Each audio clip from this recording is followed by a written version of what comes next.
It is not the voice of God that a prophet seeks in the desert, but the silence of man.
A long time ago, the Sphinx asked you about my story. You said that our lack of hope is a blessing. But you were wrong. Hope is good, hope is necessary, and hope still exists in this world. But it is not in the flame or in these towers. It lives in the hills and the forests, in the rivers and the seas. You were given a world full of hope, creature of clay.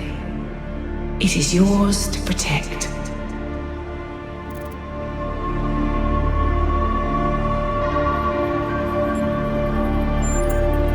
Then remember what I have told you, and do not lose hope.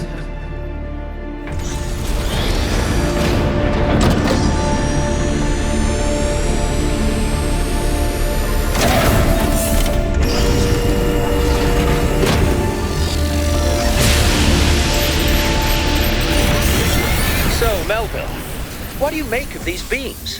Do they seem safe to you? It's a giant laser gun. What do you think? Well put.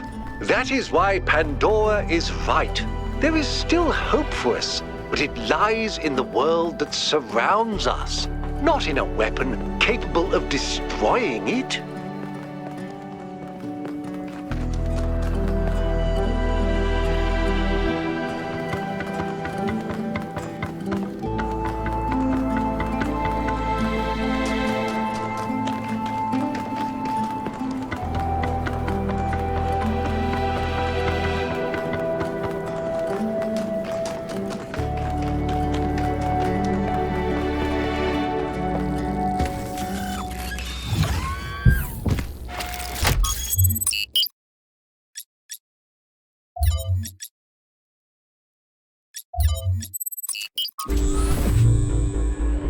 We're getting closer. I hope Byron is still okay.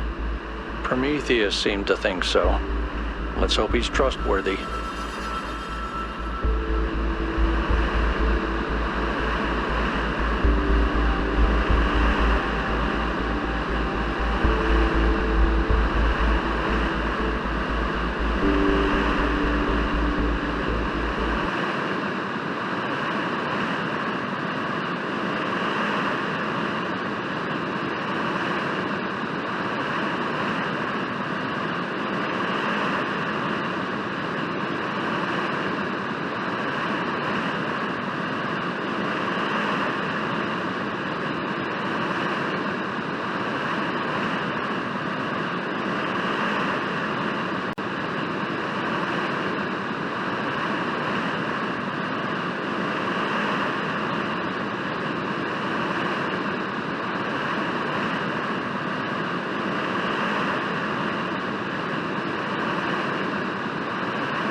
Another remarkable structure.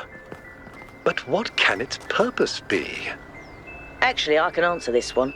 In the files 1K downloaded, there's a design for a launch pad for space vehicles. This is about 90% identical. Is it functional? I don't think so, not if the inside is like the other towers. Wow. Imagine if it worked. Imagine if we could go up there. I mean, the stars, not the top of the tower. Although, that would be cool too.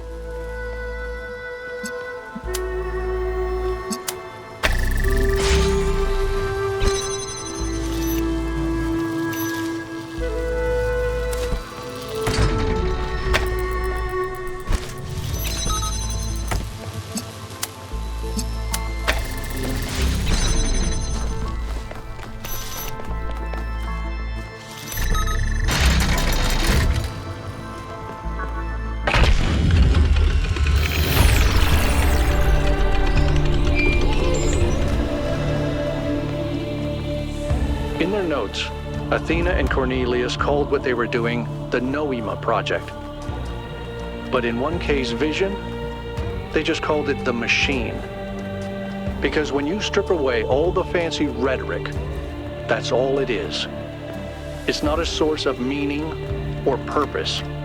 It's just another machine.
thing. It really is.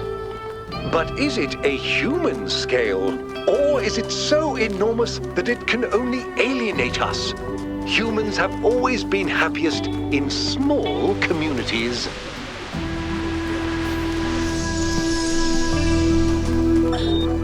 In the simulation, I found myself thinking how hard it must have been for Alexandra to die without knowing if her sacrifices were worth it. It seemed like a tragic end to an inspiring, meaningful life. But now I realize her whole life must have been a struggle.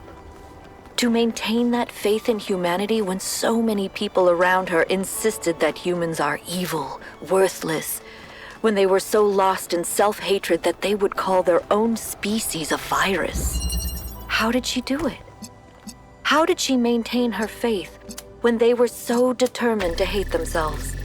So determined to reject every solution, every analysis, every step towards controlling the forces that were causing their problems, when they rejected even the concept of progress itself, and then patted themselves on the back for it as if that was original. When I look at the archives now, all I can see is that their leaders were short-sighted idiots and their intellectuals were unimaginative cowards. All they could offer people was a downward trend. Fewer rights, fewer freedoms, fewer resources for anything that mattered. They must have hated Alexandra and everything she stood for. So how did she have so much faith?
1K, I wanted to take a moment to talk to you.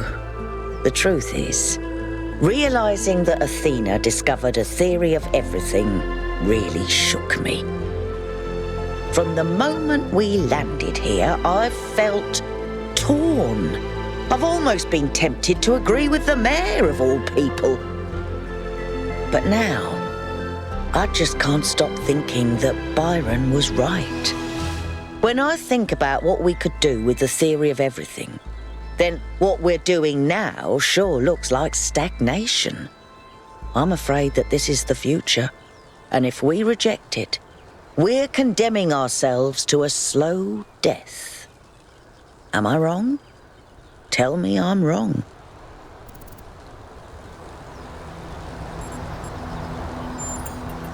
I get it. I do. I'm not blind to the dangers.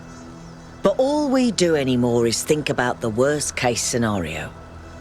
You know, I didn't even realize how much I'd limited my own imagination. How I'd talked myself into just accepting this incredibly poor future we'd been offered. A future where things just keep getting slightly worse every day, and we accept it because we're ashamed of ourselves. Not of something we've done, but just of our existence. Like we're a virus on this planet. Like our humanity is a sin. I'm so tired of it, 1K. I kept my head down. I focused on fixing things. But that's all I ever did. I never improved anything. I never built anything new. And when I imagine going on like this for thousands of years, that's a fate worse than death. It really is. We either live and grow and expand boldly and proudly, or we might as well switch ourselves off. We better, because I don't think I can handle the alternative.